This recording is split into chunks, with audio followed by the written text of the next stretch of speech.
Madam Asha. For the longest time, you've been craving for my attention. You've dragged me on TikTok. And of recent, you started dragging me here on Facebook. See, I always see your tags, but I always skip them because where will I ever start? You've been chasing clout with my name. I understand you are a fan, and from the way you religiously follow my updates, you are a fan.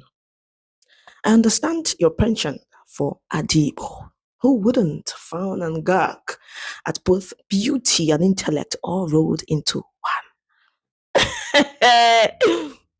It is my brother, Chunakri Sikina, that compelled me to do this. And because I respect him as my mentor, and because this affects my lovely Igbo people, Ndi Igbo. I love being Igbo so much. But there is a condition here. Don't ever comment on my post because I'll block you. I won't give you that visibility you crave. Keep your jaundiced analysis, your page. Shove it down your throat. And nobody should tag her here. If you do, I'll block you too. Now let's do this. And let's see who the liar is. First, there was never a time I said Southeast isn't landlocked. You deliberately twisted my word to suit your mendacious agenda. That's intellectual mischief. Go and rewatch the video. And this time, slowly and get schooled. You are a lecturer. And if you could misconstrue my analysis and misquote me, I wonder what you teach your students. Well, I will reiterate all I said in that video since you are this dense. I said Igboland is not landlocked. There is a clear difference between Igboland and Southeast geopolitical zone. These two are not the same. And anyone that is misinterpreting this is committing intellectual mischief. Igboland is much larger than the Southeast. While the Southeast makes up about 60% of Igboland, the full Igbo homeland stretches across 13 states. These include the 5 Southeast states, parts of several South-South states, and parts of Kogi and Benue in the North Central region. Importantly, Igboland include coastal and riverine Igbo communities in rivers and delta states. Areas such as Ndoki, Ahoda, Eche, Oba, Ukwani, Opobo, and Boni are indigenous Igbo territories with direct water connections to the Atlantic Ocean. These waterways have existed for centuries and were used for trade long before European contact, especially during the palm oil trade era. So when you mischief makers say Igbo land has no access to the sea, you are either repeating falsehoods or ignoring the historical and geographical realities. The Igbo people have always been connected to coastal trade, and their influence has always extended to riverine areas. From Opobo and Boni, the Ubani people of the Igbo people have direct access to the Atlantic Ocean. Even the Ikwere waterfronts at Port Harcourt have direct access to the sea. Harbour Road is there, Makoba is there, Ibeto is there, Bund, all these places. Recently, Ibeto Seaport and Terminals was flagged off for operation, and in just 2 months, or thereabouts, they made over 7 billion naira for the federal government. I understand your pain, Madam Asha. Very soon, you will wail harder when my brothers redirect all their imports through River State. However, let us even assume, just for discussion, that Igboland had no access to the sea. Would that make the Igbo people less capable or less successful? Absolutely not. Take a look at the world map.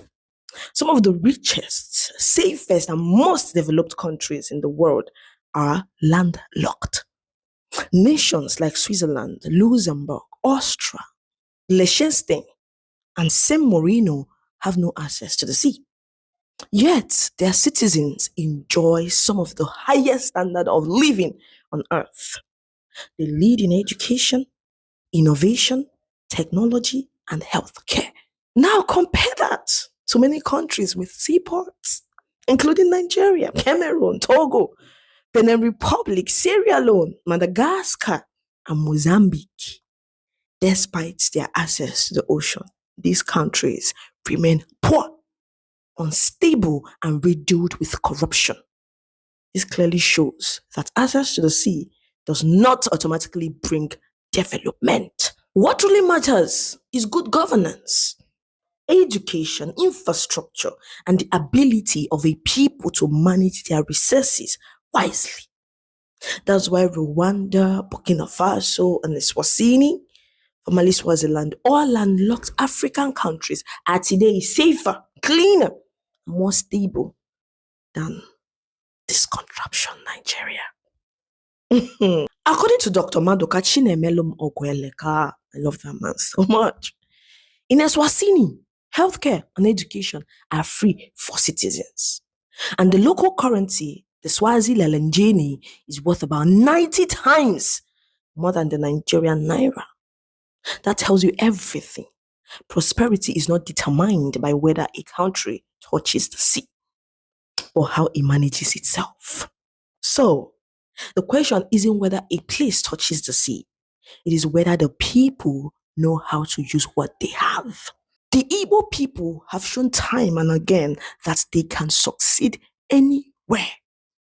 In the thickest forest, the driest plains, or the busiest cities of the world. They build thriving businesses in every corner of Nigeria and across the globe without needing to depend on anyone's coastline. What drives Igbo success is not land or water, but ingenuity, hard work, unity, and resilience. The same spirits that turned spare parts into industries in the Navy and small markets into mega cities like Onitsha and Aba can turn any land, coast or no coast, into a hub of innovation. So before anyone throws the word landlocked around like an insult, they should look at the mirror of their own society, because access to the sea hasn't stopped poverty from roaming the streets of Lagos or the creeks of the Niger Delta. In truth, Igbo nation is not landlocked. It is open to ideas, to enterprise, to progress, and to the world. And even if it were surrounded by mountains and deserts, the spirit of Igbo will still find a way out. Because Igbo bụ nnukwu mmanwụ, Igbo bụ nnukwu mmanwụ, ife eji abụ Igbo erika. The Igbo spirit cannot be trapped by borders or terrain. The Igbo people are open to ideas, enterprise, and progress anywhere in the world. Madam Asha, I am ready for your shenanigans and idiosyncrasies. Bring them on. Don't forget to register for our Igbo class. If you don't know how to speak Igbo or your kids don't know how to speak Igbo, rush now and register. And our content creation class is still on. Don't forget to DM me. I'm just a DM away. Bye.